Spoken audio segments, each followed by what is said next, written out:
brainwashed. Your parents control you. You're all gonna have probably the same number of kids or have a lot of kids. I'm definitely, I have a mind of my own. So do I. My dad will sometimes we'll have a argument, disagreements where we'll just talk things out, and it's healthy. Like that's really good. Every family does. My dad is a very humble man.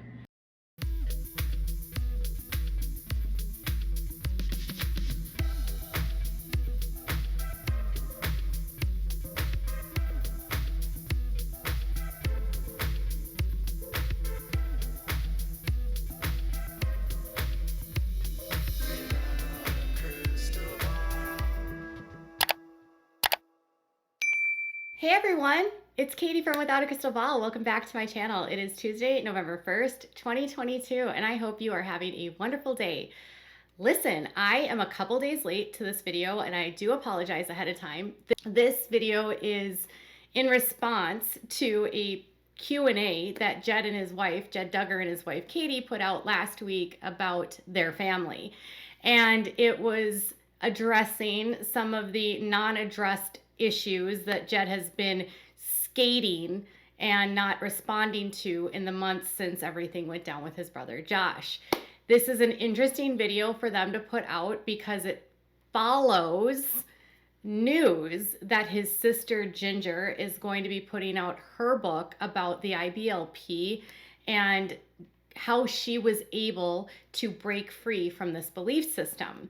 This book is set to be published in January of 2023, and it could ultimately expose a lot of the underlying issues within the family, along with how the beliefs were played out in their home.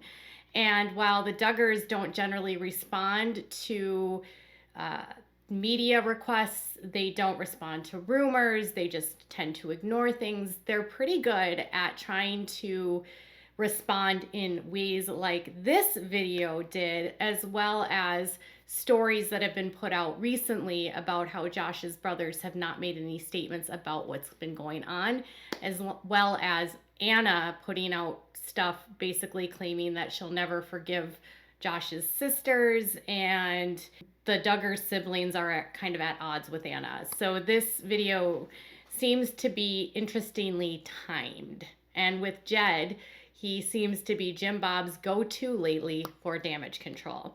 So let's dive into Jed Duggar's damage control and how he responds to all of the questions of the day. Before we get into that, can you do me a big favor? I'm working to hit my goal of 300,000 subscribers, and I'm getting pretty dang close. Thank you to all of you that have subscribed. Can you do me a big favor before you leave today? Hit the subscribe button on the way out. It's free. And make sure that you also give this video a thumbs up if you like this kind of content. Give me some feedback if you have something to say.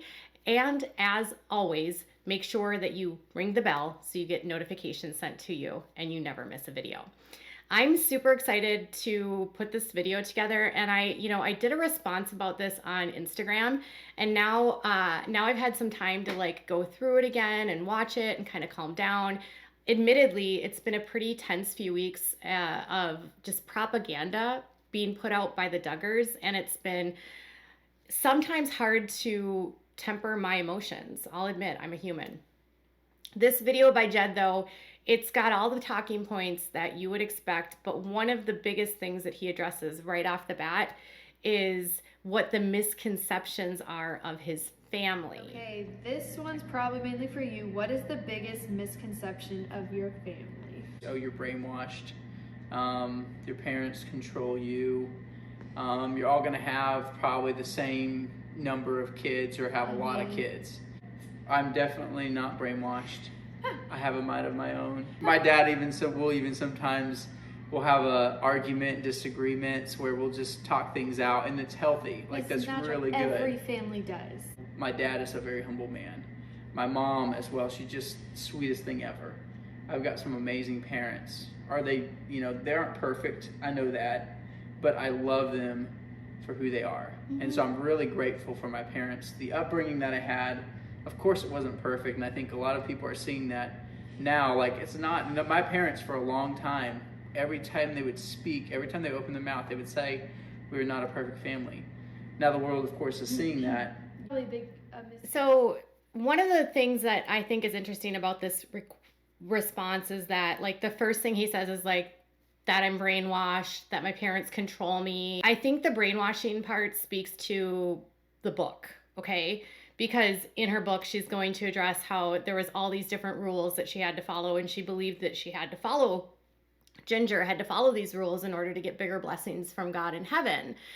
And there's a lot of kickback right now about the IBLP and how people, survivors that come out, say that they were brainwashed, that they believed things about Christ and their faith that are not biblical, that they had to live under rules that were not biblical, that they had to lead a life of certain expectations in order to get to heaven. And in order to do so, it was to be as perfect as possible. And that instills fear into people because they feel like if they make one mistake or there's a single slip up, and then the rules themselves also create this hierarchy of people being in control. When he says he's not brainwashed, I believe he thinks that. I don't think that he knows the level of indoctrination that he's experienced because of his upbringing. He still is in the IBLP. He and Katie are active members. They were at the most recent Big Sandy conference. They participate in all of the events. Katie has led events. They might think that they are not brainwashed. Unfortunately, you don't know until you leave. As well as his parents being amazing and his dad being so humble. I think this is again in response to negative kickback about Jim Bob being a liar on the witness stand, saying he doesn't recall, the fact that he's been shunning some of his daughters for speaking out, the fact that people have said that they blame Jim Bob for not protecting his daughters, for hiding Josh, for covering for Josh. So they're wanting to soften his image by saying he's a great father. And the Duggars have used their kids throughout the years to do this. They used Jessa too as well. Jessa did a whole video about what an amazing dad he is. So, and then he's like, but my parents never claimed to be perfect, except they did. Even though they said they weren't perfect, they wrote books about how to child rear, about what they do for discipline, how they get obedience. They had all these rules about what you should wear, how you should act.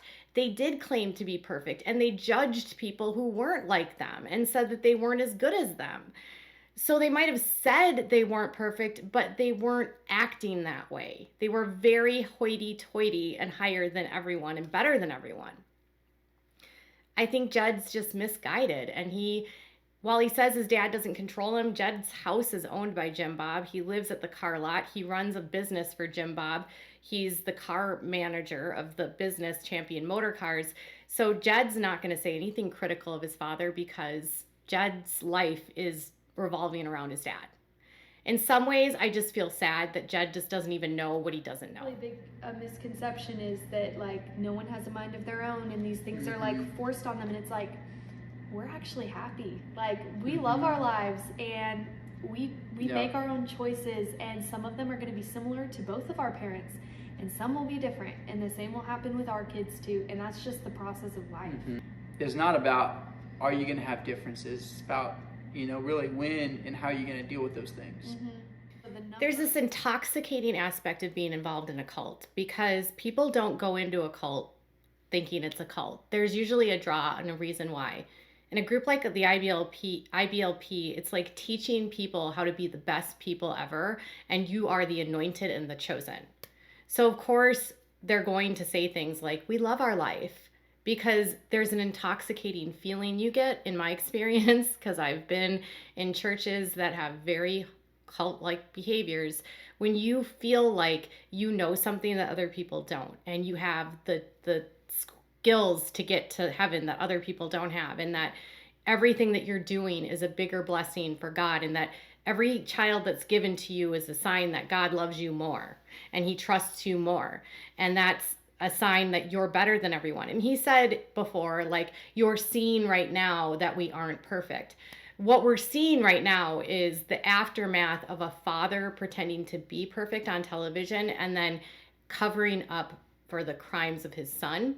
And then what we're not talking about is that a daughter has been shunned, Jill. We're not talking about how Jinger is going to put this book out that's going to probably put her feelings out there about the IBLP. She's going to talk about the umbrella of authority and how if she disobeyed your parents, that she was outside of that umbrella, meaning she was going to go to the depths of hell. That's a heavy burden to put on a child. And they're still involved in this group. And that's the part where people are like, no, it doesn't feel forced. You have the free will to come and go. But are you really free to come and go as you please when you have your internal damnation at stake and when your whole family is around and involved in this? Are you really free to come and go when your father owns your house and he owns the business that you run? Do you really have free agency? I don't think so. But again, I don't think they understand that. And that's the sad part. That's my opinion. He is going to address Josh, which this is interesting. Is it a relief to no longer have all your family business on TV? People are always going to find ways to make a news story or whatever. I don't know what their intentions are, but I feel like that's going to be there for a while. Just because the family business is still out there, even though it's it was so neat. So this is like the first sort of teaser of them kind of addressing the elephant in the room about the family business. Now, she says the family business is still out there, even though there's not a show. And then she kind of like laughs and they cut it off, which the family business is, there's tabloid articles every day. There's reporting here on my channel. There's articles out constantly. There's court filings that are happening. Josh Duggar is in prison. It's not just business, it's crimes that happen. So yes, there is a level of interest in the media about the family. And Jed has had to have an unusual childhood. I can't imagine what it's like to grow up and have everyone know who you are and every detail about your life. And so again, I have some deep empathy for him because he didn't ask to be on a show. He didn't ask to be famous. It's another large burden to put on a child, especially when you know what the father was covering up. That's one part that I think is really hard for some people in the public to reconcile, is that knowing what was in their background, they still put the kids on the show, knowing that this could traumatize them, knowing that when this came out, being famous and having those skeletons in the closet could cause a lot of pain. And none of the kids signed up for that because they couldn't consent to that. And that's the sad part. So the first one is, we don't know what the media would say. Yes, there's still interest in our family. Yes, the business is still out there even without a show. But then he actually addresses the Josh situation. How are you all doing with Josh's situation? Yeah, it's been a really hard, probably one of the hardest things for our family.